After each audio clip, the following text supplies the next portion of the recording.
Continuando con nuestros temas de campaña política, entonces podemos determinar que las campañas políticas tienen tres elementos, digamos, fundamentales. El primero tiene que ver con el mensaje, el segundo con el dinero, que es con lo que se financian las campañas, y el tercero con el activismo. En esta situación, entonces, vemos cómo se combinan estos tres pilares de manera estratégica y es lo que finalmente logran el éxito de campaña. Entonces, vemos que las campañas políticas de alguna forma también hacen que la opinión pública se convierta en tendencia o en preferencia real o estimulada. Entonces, es cuando una sociedad o un individuo de la sociedad se vuelca ante determinados hechos de interés, pero estamos específicamente viendo cómo la política hace formar ese concepto que hay en medio de ese discurso. ¿Qué incluye esto? El estudio, por ejemplo, en los medios de comunicación, el análisis del discurso, de lo que pasa con los políticos, qué es lo que están tratando de decir para influir sobre la opinión pública, sobre un proceso político, y es así como surgen distintas conversaciones de carácter formal o informal entre los miembros del público y los miembros de una campaña. Entonces, si vamos a revisar el mensaje es una oración concisa que dice por qué los votantes deben elegir un candidato. El mensaje se convierte así en uno de los aspectos más importantes de la campaña política. En las campañas modernas, el mensaje es cuidadosamente creado antes de ser entregado a la opinión pública y las campañas gastan muchísimo dinero en el tema de establecer como una especie de discurso frente a la sociedad que les permitiría enviar ese mensaje. Entonces, vemos cómo, de alguna forma, esta campaña viene a ser un proceso de opinión pública. Estamos viendo cómo las personas terminan yendo a las urnas a elegir a uno u otro candidato justamente porque se han encargado de promocionar a partir de los medios de comunicación existentes sus ideales de carácter político. Sin embargo, puede llegar a pensarse que es posible hacer manipulación en los medios de comunicación con una serie de técnicas que pueden relacionarse entre sí, digamos, tratando de especificar cómo va a ser la imagen de esta persona y que se favorezcan sus ideales particulares. La democracia es considerada una forma de gobierno justo y conveniente para vivir en armonía y se supone que una democracia ideal es donde se permite la participación de todos los ciudadanos.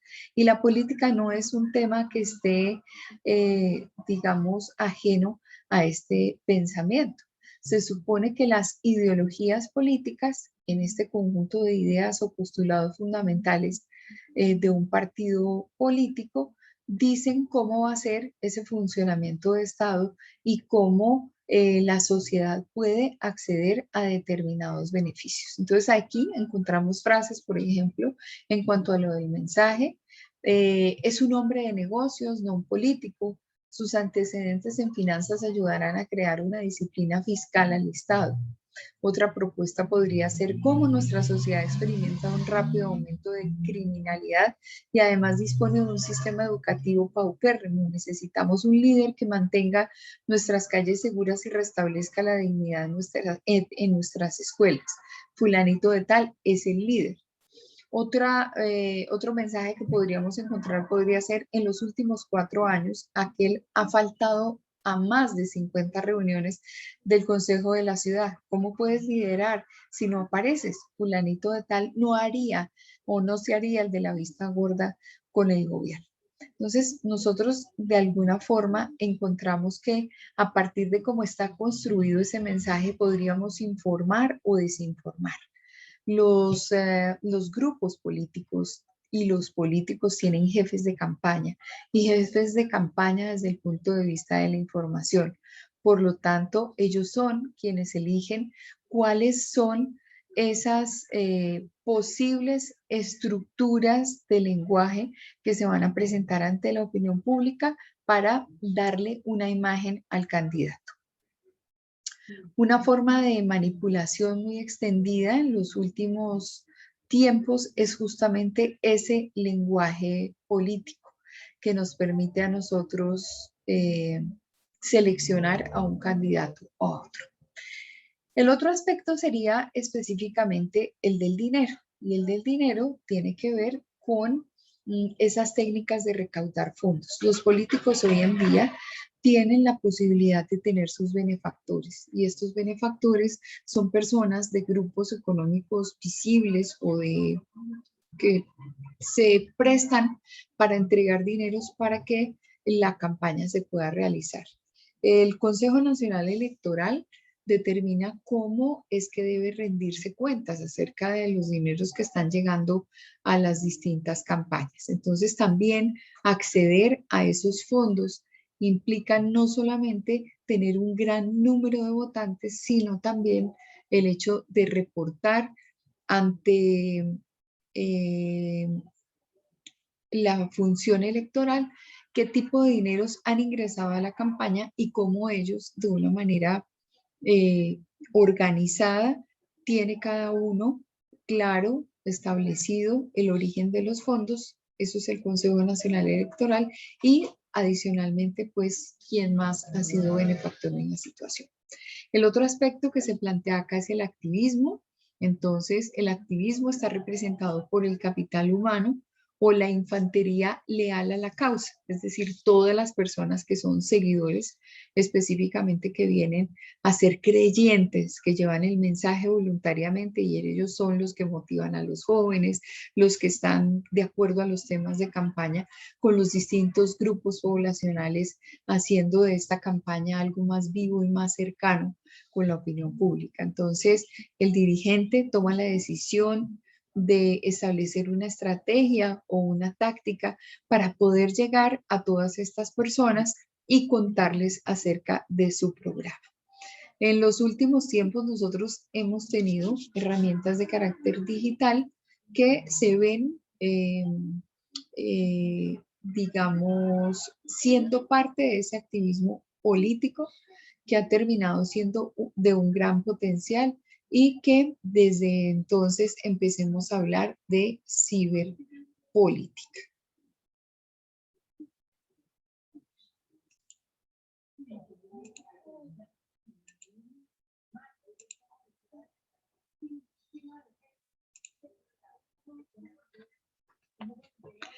Pensemos también en lo que implica la propaganda. El equipo de campaña puede consistir en un individuo inspirado o en un grupo de experimentados profesionales que deben pensar cómo comunicar un mensaje, cómo recaudar fondos y cómo reclutar voluntarios.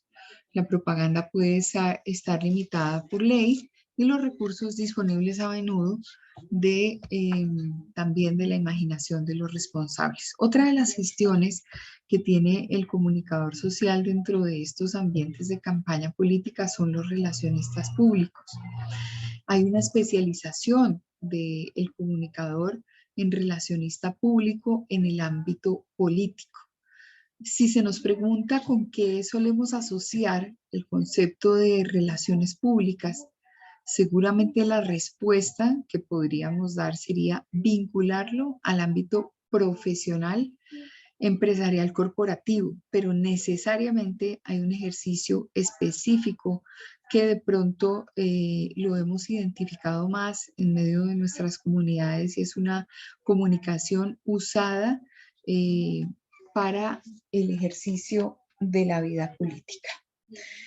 Entonces, nosotros somos una parte de la realidad. La gestión de relaciones públicas en el ámbito político determina que hemos dado a las organizaciones en el ámbito empresarial y en el económico el uso de las relaciones públicas para establecer vínculos y relacionarnos con nuestros públicos.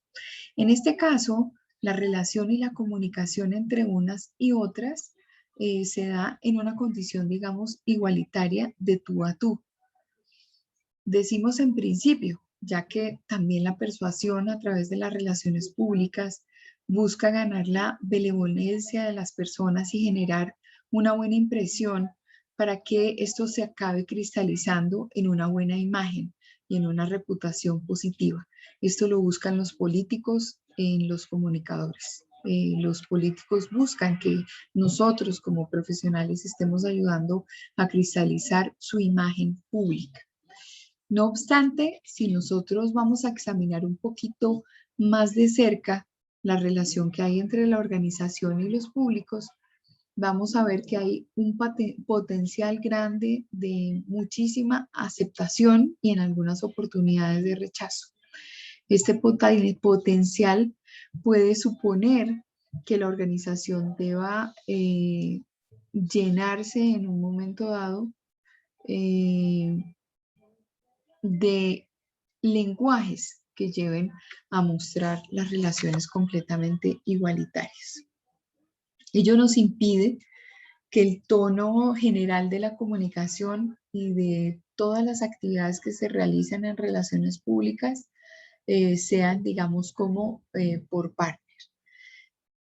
Cuando aplicamos las relaciones públicas en el ámbito político, ya que nos vamos a encontrar en él dos conceptos que no suelen encontrarse dentro de una actuación habitual en el mundo empresarial corporativo. Uno es el poder y el otro es la legitimidad. Y las relaciones públicas van a apuntar a vehiculizar de uno hacia otro. Respecto al poder, como lo dice Friedrich, que es un autor en 1968, se trata de una relación desigual entre alguien que manda y alguien que obedece. Esto, en el liderazgo político, consistiría entonces en una persona que manda a cientos y miles que obedecen. Y esto también es así en los sistemas democráticos, aunque en ellos el igualitarismo ante la ley y la protección de los derechos de los ciudadanos sirve de contrapeso en esta situación. Lo voy a decir de otra manera, partiendo de la base que las sociedades tienen en su interior relaciones desiguales entre las personas que la integran y que la máxima expresión de las mismas es el ámbito político. La democracia se haría entonces una simple forma considerada más adecuada para realizarla. Para analizar, por ejemplo, el concepto de legitimidad, podríamos tocar un aspecto que toca Weber en 1964, y él decía que hablaba de la existencia de tres tipos de legitimidad. La legitimidad tradicional, la primera de ellas, que se basaba en la fuerza de las tradiciones y en el respeto.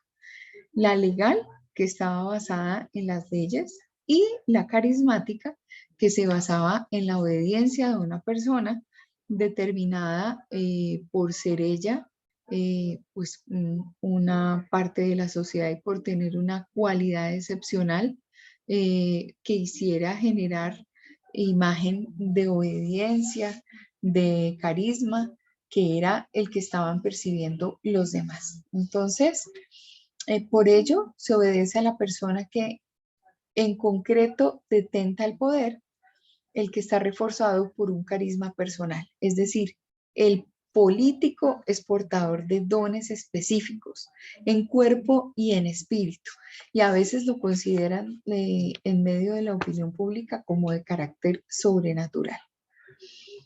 Pueden existir líderes no carismáticos. Lo cierto es que tenemos que pensar en los carismáticos debido a lo que se está esperando mediáticamente y porque consideramos que este término aporta una mejor comunicación personal, el término de ser una persona carismática ante los medios de comunicación. Entonces, ¿cómo puede definirse esto?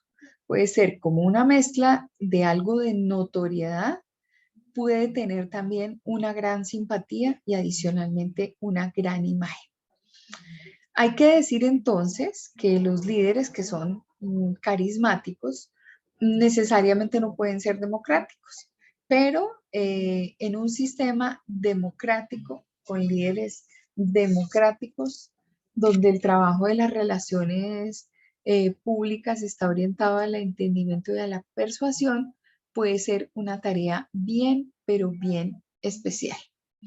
Las relaciones públicas entonces que nosotros podemos ejercer serán un mecanismo de comunicación que permita ejercicios de propaganda porque vamos a poner al candidato frente a la opinión pública mostrando absolutamente todas las condiciones positivas y las ventajas de poder acceder a él como nuevo dirigente con el fin de que pues, pueda ganar sus elecciones y sea una alternativa para el país. Entonces, así el candidato estará expuesto frente a los diversos públicos, estará expuesto ante sus partidarios, ante los votantes, ante la opinión pública en general. Incluso, por ejemplo, los detractores o los adversarios podrán ser testigo de sus actuaciones en medio de escenarios de comunicación donde podrán proyectarse como candidatos de una campaña. Hay otro tema importantísimo que se relaciona con esto y es el tema del branding político a partir de las relaciones públicas de los que gestamos este tipo de actividad que somos los comunicadores sociales. Entonces, las relaciones públicas en el ámbito político deben servir para elaborar relatos y marcos. Un relato es una historia. Es contar acerca de un hecho. Entonces, cuando nos vamos a encontrar con un relato elaborado y vamos a establecer una referencia, la referencia la denominaremos marco. Evidentemente, la construcción de uno y de otro es una tarea muy compleja. Por ello, se dice que en la política se exige cada vez más un nivel de equipo multidisciplinario que piense y proyecte en medio de su relato y en medio de su propaganda lo que es un líder en medio de un proyecto, de un partido político, de un movimiento, de una institución. ¿Qué actividades, por ejemplo, desarrollan las personas en medio de la campaña política? Entonces, usan los medios públicos de comunicación en medio de una franja electoral. Y los medios de comunicación también pueden ser pagos, por ejemplo, los diarios, las revistas, la televisión, la radio. Cada vez más en Internet habrá un mensaje de un político que está identificando su número en el tarjetón, el tipo de partido al que pertenece y pues estará generando un poco de conciencia en medio de los votantes para que lo encuentren, de su presencia, para que lo encuentren fácilmente en las listas en los momentos de elección. También cabe el hecho de organizar protestas, maratones, disertaciones o cualquier tipo de evento. Escribir directamente a los miembros del público. No sé si a ustedes les ha pasado, a mí sí me ha pasado. De pronto la campaña política tiene mi correo electrónico y hace que llegue un correo de parte del candidato. Y entonces con nombre propio dice, Claudia, estamos esperando garantizar que con tu voto, bla, bla, bla, bla, bla, bla. Entonces se puede hacer una comunicación, digamos, como muy directa con el elector. Hay que recorrer seguramente de la mano del candidato los centros urbanos, que generalmente pues, son pequeños, durante un periodo corto de tiempo, Con esto, digamos, el candidato se hace visible frente a la opinión pública. En Inglaterra se habla de Whistle Stop Training Tour, ya que comúnmente alrededor del siglo XIX, cuando los candidatos se montaban al tren, utilizaban todos sus símbolos de campaña y de progreso, y entonces el ir por tren por las distintas estaciones y las distintas poblaciones o ir en un tren de cercanía les permitía a ellos tener, digamos, como un ejercicio específico de campaña política. También podemos destacar, por ejemplo, los puntos negativos o débiles de la competencia. Por eso es que con frecuencia se hacen debates y ellos, los candidatos, se enfrentan unos a otros tratando de mostrar por qué una u otra respuesta no es tan positiva o uno u otro candidato no tiene la suficiente, digamos, claridad en cuanto a plantear ejercicios, demostrar lo que son específicamente sus ideales de campaña. También se puede recurrir a la distribución de folletos o de otros medios similares. Los relacionistas públicos y los directores de campaña, por lo general, acompañan a sus candidatos en apariciones públicas, en campañas puerta a puerta, pues que en este país no son muy frecuentes, y esto implica hacer un poquito de unión con el pueblo. En política, por ejemplo, se pueden encontrar tres elementos que pueden decidir el voto de las personas. Uno es el programa, lo otro es el tema de partido y el tercer aspecto, el candidato. Entonces, se puede construir comunicación sobre los tres, es decir, sobre el programa, sobre los partidos y sobre el candidato. Muchos autores afirman la necesidad de buscar un ajustado equilibrio entre el partido, el programa y el candidato. ¿Para qué? Para transmitir un mensaje coherente y unificado. Ha ocurrido también en la historia del branding político o de hacer marca política que debido a la personalización de estos candidatos y de estas campañas, la tendencia es a subordinar el programa y el partido al candidato. O sea que el candidato es el eje central de todo esto que se hace a partir de la campaña política. En elecciones, justamente él debe proponerse como un líder. Vista esta situación así, el branding político se puede centrar preferentemente en él, en el político. Para conseguir esto, un planteamiento de campaña en la que quede claro qué se pretende conseguir, cómo se va a desarrollar y por qué es que hay que abordar estos temas, es necesario para llevar al líder a la cúspide y ponerlo también en la boca de los electores. Se dice que hay que recordar que las situaciones no acaban en los momentos de elección, puesto que la actividad de los políticos es de carácter permanente, de manera que todos deberían estar haciendo seguimiento no solamente a su gestión, ya cuando estén en el momento del ejercicio político, sino que también debe centrarse en el branding, que es el que va más allá del periodo electoral y se convierte en una apuesta a desarrollar en un tiempo específico, pasando a formar parte de la planificación de las actividades cotidianas del líder.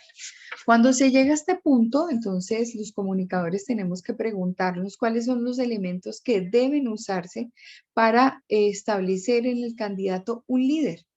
Es decir, una serie de rasgos que lo identifiquen y que lo hagan, digamos, distinto para que su imagen tenga una muy buena percepción por parte de los ciudadanos.